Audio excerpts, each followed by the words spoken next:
तो ऋषिकेश, आपसे मैं अब समझूंगी वे फॉरवर्ड क्या हो, क्योंकि अभी बाजार वॉलेटाइल है, इन्फ्लेशन एक बहुत बड़ी चिंता है, आपके हमारे जो स्मॉल सेविंग स्कीम्स हैं या एफडी है वो एक हद तक ही आपको इन्फ्लेशन से बचाने में मददगार साबित हो सकते हैं। आपको पोर्टफोलियो में एक ऐसा एसेट क्लास भी चाहिए जो आपको उसके ऊपर जो रिटर्न कमा कर दे, जो कि आपके लिए इक्विटी कर सकता है। तो कैसे हम इक्विटी को अपने पोर्टफोलियो में शामिल करके वो एक एक्स्ट्रा वेल्थ क्रिएट कर सकते हैं? स्वाति जी, पहले तो मैं फिलहाल का लैंडस्केप बताना चाहूंगा कि आज की तारीख में भारतीय निवेशकों का पैसा कहाँ पे है। अगर हम पिछले साल का डेटा देखें, 2024 का डेटा देखें, तो पता ही चलता है कि 900 लाख करोड़ करीब करीब निवेश होते हैं।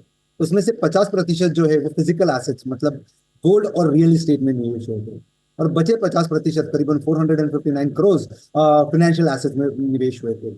उस 459 करोड़ में से भी 60% जो है वो डेट और डेट लाइक एसेट्स में निवेश हुए थे।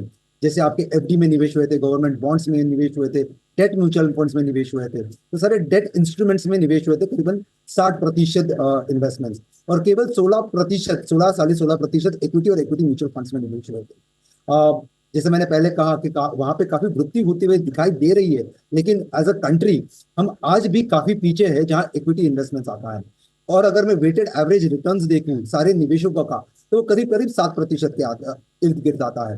तो कहने का मतलब यह है कि 7% रिटर्न के साथ हम बैरली इन्फ्लेशन को बीट कर पा रहे हैं।